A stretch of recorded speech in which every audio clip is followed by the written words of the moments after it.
क्या है ये दुनिया, क्या है ये माल। हम समझते हैं कि अगर मैं सुबह उठकर काम करने चला गया, भट्टे पर चला गया, मैंने ईंटें दो चार पात लिया, मैंने कारोबार कर लिया, मैं खेत में गया, ख्याल जोत लिया, मैंने कटाई वगैरह कर ली, या मैं दुकान पर चला गया, वहां कुछ कमा करके ले आया। अगर हम यही समझते हैं कि ये करना, वो करना, कारोबार करना, बिजनेस करना यही कामयाबी है, तो आओ कुरान पढ़ो।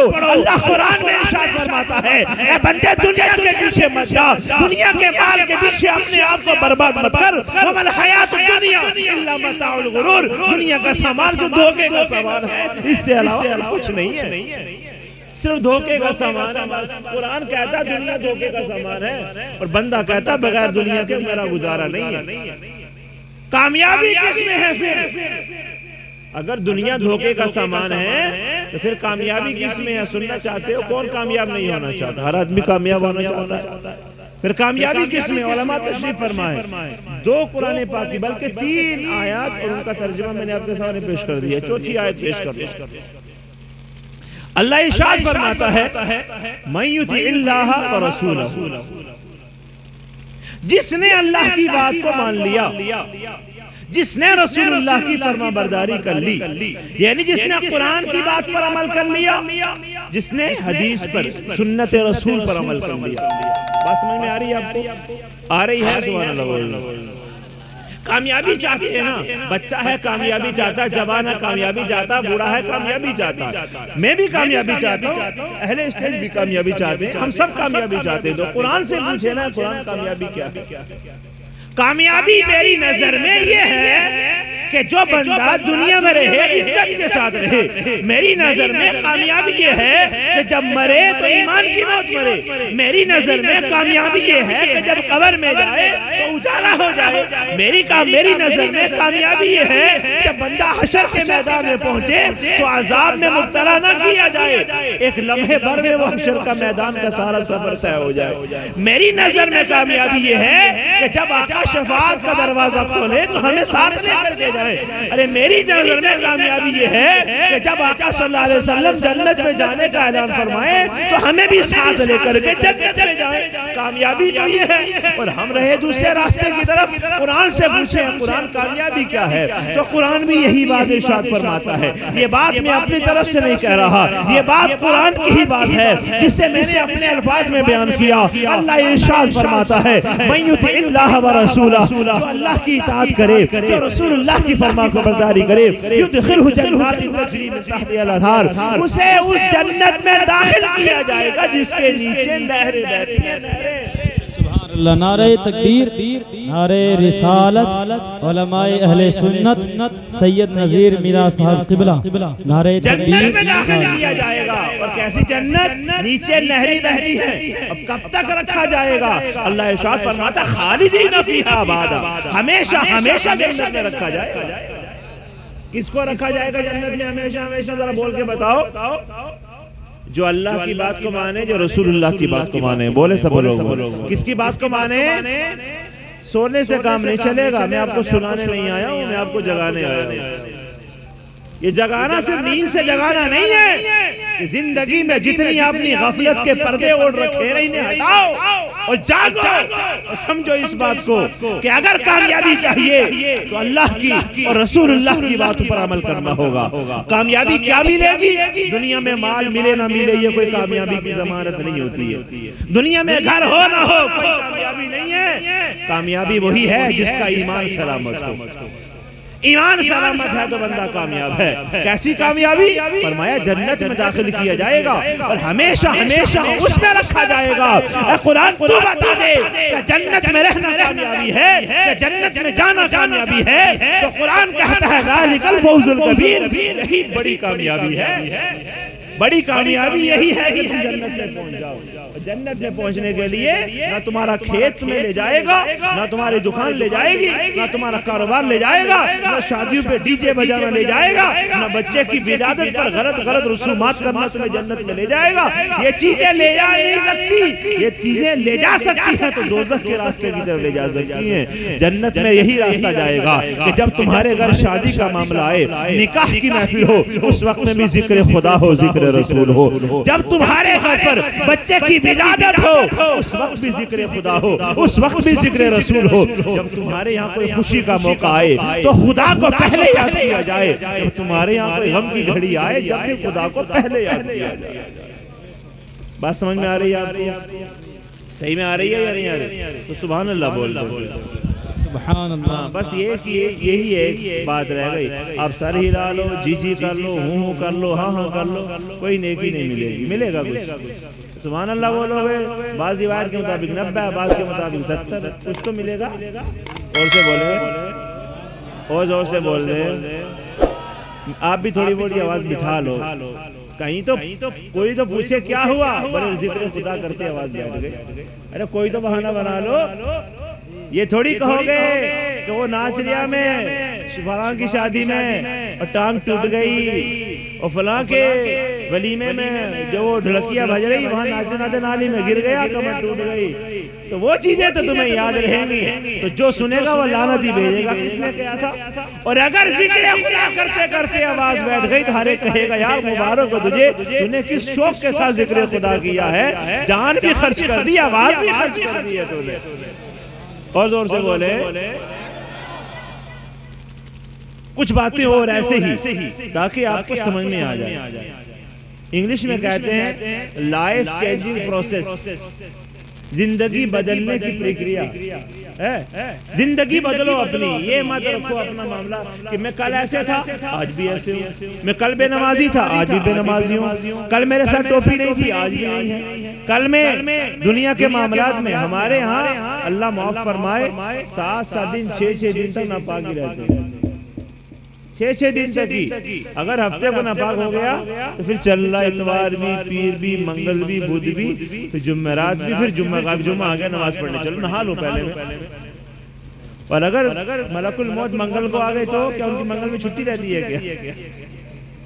अगर वो बुध में आ गए तो अल्लाह की बारगाह में कोई तो मुंह दिखाओगे। अरे भाई अगर तुम्हें कह दिया जाए कि तुम्हें प्रधान बुला रहा, तुम्हें कह दिया जाए भाई सीएम आ रहा है, उसकी तुझसे मुलाकात होने वाली है, चल, या पीएम आ रहा है या कोई और दुनियादार, तो हम कहते हैं भाई थोड़े कपड़े तो बदल दे यार, लोग देखेंगे क्या कहेंगे। मैं आपसे पूछता हूँ अगर रब के यहाँ नापाक चले गए तो रब क्या इरशाद फरमाएगा? रब को कौन सा मुंह दिखाओगे? कौन सा मुंह दिखाओगे अपने रब को? जिसने आंखें दी, जिसने कान दिया, नाक दी, जुबान दी, हर नेमत अता फरमाई, और सबसे बढ़कर अल्लाह ने अपना महबूब अता फरमा दिया। जिससे बढ़कर अल्लाह रब्बुल इज्जत ने अपने महबूब के हाथों में कुरान जैसी किताब अता फरमा दी। इससे बढ़कर और क्या चाहिए?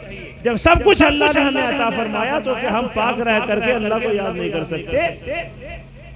आए अपने आप को सुधारें, समझे इस बात को, अमल की तरफ आए। जिंदगी बड़ी मुख्तसर है, और कितनी मुख्तसर है। शायर कहता है एक ये जहां एक वो जहां, कौन सा? कब्रिस्तान वाला। तफसील में क्या जाऊं, आपको ऊपर की बात बता दूं, अंदर का मामला समझ में आ जाएगा। एक ये जहां, एक वो जहां। कौन सा जहां? वो कब्रिस्तान वाला। एक ये जहां, एक वो जहां। अरे फर्क है तो सिर्फ एक सांस का, फर्क है तो सिर्फ एक सांस का। अरे चलती रही तो ये जहां, और रुक गई तो वो जहां। चलती रही तो ये जहां, और रुक गई तो अब तुम्हारी मर्जी है। एक मिसाल और समझो, शायद आपको समझ में आ जाए। जो कश्ती पानी पर चलती है, कैसे चलती है? कश्ती के अंदर पानी भरा हुआ होता है जब ही तो चलती है। कुछ लोग अभी भी सर हिला रहे। कश्ती में जब पानी भरा होता है जब ही तो चलती है। कश्ती के, हाँ शाबाश, कुछ तो समझ में आई। कश्ती के नीचे पानी होता है। जब पानी नीचे हो, कश्ती ऊपर हो तो चलती रहेगी, और जब पानी ऊपर हो, कश्ती नीचे हो तो चलेगी। तो आपने ऐसा क्यों कर रखा है? जब तक तुम जिंदगी गुजारते हुए दुनिया को अपने अंदर ले लोगे तो तुम डूब जाओगे दुनिया के इस दलदल में। और जब दुनिया नीचे रहेगी रहेगी, दीन ऊपर रहेगा, कुरान ऊपर रहेगा, रसूलुल्लाह का फरमान ऊपर रहेगा। जब तुम अल्लाह की बात को पहले मानोगे, रसूलुल्लाह की बात को पहले मानोगे, जब तुम दुनिया को नीचे छोड़ोगे, दीन को अपना लोगे, तो तुम जिंदगी गुजारते रहोगे, कामयाब हो जाओगे। और जब तुम दुनिया को अपने अंदर ले लोगे तो समझ लो जैसे पानी कश्ती में आ जाए, कश्ती डूबना शुरू हो जाती है, गर्क हो जाती है, बर्बाद हो जाती है। जब तुम्हारे अंदर दुनिया आना शुरू होगी तो तुम भी बर्बाद हो जाओगे, गर्क हो जाओगे, फिर कुछ नहीं बचेगा। मिसाल तो समझ में आ गई कि अगर पानी आ गया कश्ती में, अब एक बात और भी समझ लो, आप कहोगे इमाम साहब थोड़ा तो करना ही पड़ेगा। मैं कहता हूँ एक ही सुराख कर ले कश्ती में। अगर थोड़ी दुनिया को तुम चाहते हो तो एक सुराख करके देख लो, आज नहीं तो कल, कल नहीं तो परसों, परसों नहीं तो तरसों गई कश्ती, गई या नहीं गई। कामयाबी जब ही है, आका फरमाते हैं, सिर्फ इस दुनिया का सहारा लो और जिंदगी गुजारते चले जाओ। हमें सिर्फ इतना हुक्म फरमाया, अपने लिए कमाओ इतना कि तुम जिंदा रह सको, और ऐसा कमाओ, ऐसा खाओ, हलाल कमाओ, हलाल खाओ, ताकि तुम अल्लाह की इबादत कर सको। इतना। और जब तुम हलाल कमाओगे, हलाल खाओगे और अल्लाह की इबादत करते रहोगे, तो कोई चीज तुम्हें डरा नहीं सकती, कोई चीज तुम्हें बर्बाद नहीं कर सकती, कोई चीज तुम्हें खत्म नहीं कर सकती। आए इसमें अगली एक बात और समझाने की। जब हमारे यहाँ किसी बच्चे की विलादत वगैरह होती है, बच्ची हो या बच्चा हो, तो उस वक्त में हमारे चेहरे का जोग्राफिया देखने लायक हो जाता है। चेहरे का जोग्राफिया देखने लायक होता है कि खुशी कब होती है और हमें गमी कब होती है। अब आप मुझे ये बताएं, आप में से या मुझ में से या इस दुनिया में से कोई ऐसा है जो अपनी मर्जी के मुताबिक औलाद पैदा कर दे? कोई ऐसा है जो ये चाहे कि मेरे घर बेटा होना चाहिए और बेटा ही हो जाए? कोई ऐसा है जो ये चाहे कि मेरे यहाँ बेटी पैदा होनी चाहिए और बेटी ही हो जाए? है कोई ऐसा? तो ऐसा कब होता है? जब बोले कौन चाहता है? ऊपर वाला का। ऊपर वाला कौन चाहता है? ऊपर वाला नहीं बोलेंगे, वो दिलों में रहता है और शारक से ज्यादा करीब है, वो हर जगह मौजूद है भाई, ऊपर नहीं। जब अल्लाह चाहेगा जब तो होगी। अल्लाह क्या चाहता है? अल्लाह क्या इरशाद फरमाता है? जो रब चाहे वही होने वाला है, उसके चाहने से होगा, जब तक वो ना चाहे तो कुछ नहीं हो सकता। तो फिर लड़ाई और झगड़ा क्या है? जो रब ने हमारे लिए चाहा, क्या हमें वो पसंद नहीं?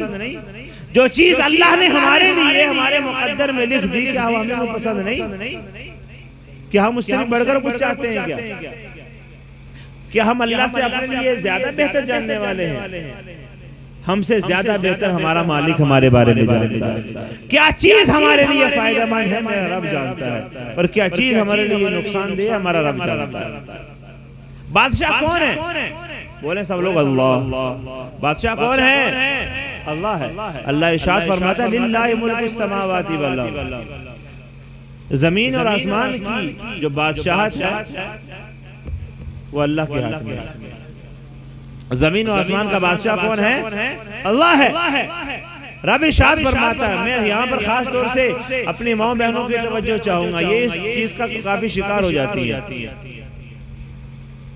ना तो ये शोहर के हाथ में और ना ही ये बीवी के हाथ में, ना ही किसी और के हाथ में, ये है रब की अता। रब इरशाद फरमाता है, यखलुकु मा यशा, जो चाहता है पैदा करता है। क्या फरमाता है अल्लाह? जो चाहता है वो पैदा करता है। यहबु लिमन यशाउ इनासा व यहबु लिमन यशाउ ज़ुकुर। चाहता है तो बेटा अता फरमाता है, चाहता है तो बेटी अता फरमाता है। रब फरमाता है, मैं चाहूं तो बेटा दूं और मैं चाहूं तो बेटी अता करूं। यानी मेरे चाहने से बेटा होगा, मेरे चाहने से बेटी होगी। रब इरशाद फरमाता है औ युज़व्विजुहुम ज़ुक्रानन व इनासा, अगर मैं चाहूं तो किसी को बेटे भी अता कर दूं और बेटी भी अता कर दूं। रब इरशाद फरमाता है वयजअलु मन यशाउ अक़ीमा, और अगर मैं चाहूं तो कुछ न दूं। रब अगर फरमाता मैं ना चाहूं तो किसी को कुछ न दूं, बांझ कर दूं। रब इरशाद फरमाता है बेटा भी मेरी तरफ से, बेटी भी मेरी तरफ से। किसी के यहाँ बेटियां बेटियां हैं तो वो भी उसी का हुक्म है, किसी के यहाँ बेटे बेटे हैं तो वो भी रब की अता है, किसी के यहाँ बेटे भी हैं बेटियां भी हैं तो ये भी मेरे रब की मर्जी है, और किसी के यहाँ कुछ भी नहीं है। रब फरमाता है अल्लाह चाहे तो बांझ कर दे, जो वो चाहेगा वही होगा। न मर्द के चाहने से कुछ होगा, न औरत के चाहने से होगा। तो जब अल्लाह की रिजा पर हम राजी नहीं रहेंगे, जब हम रब की अता पर राजी नहीं रहेंगे तो हम कामयाब नहीं हो सकते।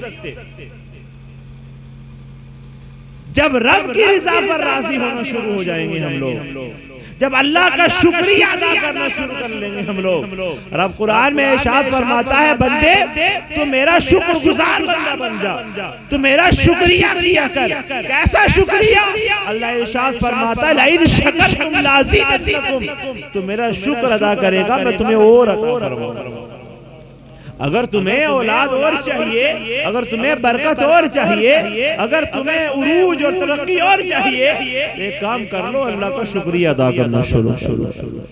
अल्लाह का शुक्रिया अदा करना शुरू कर लो। जब तुम रब का शुक्रिया अदा करोगे तो कामयाब हो जाओगे। हम मार यहाँ पर भी आकर खा जाते हैं। हम समझते हैं कि आप क्या चाहते हो कि हम अपनी औलाद से प्यार भी ना करें, हम अपनी औलाद से मोहब्बत भी ना करें। इसका मतलब यह नहीं कि हम हर चीज से आपको मना कर रहे हैं। अरे मोहब्बत करो, मोहब्बत करना कोई बुरी बात नहीं है। औलाद से मोहब्बत करना मेरे आका सल्लल्लाहु अलैहि वसल्लम की सुन्नत है। आका सल्लल्लाहु ताला अलैहि वसल्लम तशरीफ फरमा, इमाम हसन तशरीफ ले आए, आका सल्लल्लाहु अलैहि वसल्लम ने उठा लिया और सीने से लगा लिया। आप इसे सुन्नत समझे ना? आका ने उठाया, सीने से लगा लिया और उसके बाद अल्लाह की बारगाह में दुआ कर दी, अल्लाह ये मेरा शहजादा हसन है, मैं इससे प्यार करता हूँ, मालिक तू भी इससे मोहब्बत फरमा। मैं इससे मोहब्बत करता हूँ या अल्लाह तू भी मोहब्बत फरमा। और आका सल्लल्लाहु अलैहि वसल्लम दुआ मांगते हैं, या अल्लाह जो जो इससे मोहब्बत करे तो उससे भी मोहब्बत फरमा। तो ये कोई आम बात नहीं है, ये सबके दिल में होती है। लेकिन मसला कहाँ खराब है, बात कहाँ गड़बड़ हो रही है, वो ये कि जब मोहब्बत औलाद मोहब्बत रसूल पर गालिब आ जाए कि हम औलाद की मोहब्बत के लिए तो 24 घंटे कुर्बान हैं, और अल्लाह के दीन के लिए, रसूलुल्लाह के फरमान के अमल करने के लिए हमारे पास कोई वक्त नहीं है, तो समझ लो कि हम गलत रास्ते पर हैं। याद रखो, सबसे पहले अल्लाह की मोहब्बत, अल्लाह के रसूल की मोहब्बत। आका इरशाद फरमाते हैं बंदे तू मोमिन ही नहीं हो सकता, तो मोमिन जब होगा जब तू दुनिया में सबसे ज्यादा रिश्तेदारों में, अजीज व अकारीब में सबसे ज्यादा, आका इरशाद फरमाते हैं ला युमिनु अहदुकुम हत्ता अकूना अहब्बा इलैहि मिन वालिदिही व वलदिही वन्नासि अजमईन, तो सबसे ज्यादा मुझसे प्यार कर ले। औलाद की मोहब्बत बाद में, रिश्तेदार की मोहब्बत बाद में, साथियों की मोहब्बत बाद में, सबसे पहली मोहब्बत किससे होनी चाहिए? अल्लाह और उसके रसूल। अल्लाह की मोहब्बत क्या है? ये मोहब्बत खुदाई तो है कि तुम सर्दी की सुबह सुबह को उठते हो, ठंडे पानी से वुजू करते हो, ठंड को बर्दाश्त करते हुए खुदा का नाम लेते हो। अरे यही तो मोहब्बत है कि तुम अपने काम में मसरूफ हो, उधर अजान हो जाती है और तुम अपना काम छोड़ देते हो और मस्जिद पहुंचकर अल्लाह की इबादत में मशगूल हो जाते हो। अरे यही तो मोहब्बत है कि तुम खाना खाने बैठे, उधर अजान हुई, आपने जल्दी खाना खत्म किया और अजान पर लब्बैक कहते हुए मस्जिद पहुंचे और आपने जाकर नमाज मगरिब अदा की। यही तो मोहब्बत है। और क्या मोहब्बत है? आपसे पूछो भाई आप मोहब्बत नहीं करते, हम सब कैसी बात कर, हम तो मोहब्बत करते हैं। अरे मोहब्बत करते हो तो मोहब्बत का इजहार कब करोगे? इजहार कब करेंगे मोहब्बत का? बाद मरने के। अरे इजहार यही है कि हम लोग अल्लाह की हर बात को माने। मोहब्बत यही है रब की हर बात को माने। जब दुनियादार की हर बात को हम मान लेते हैं, अल्लाह के रसूल की हर बात को मानना हमारा ईमान है।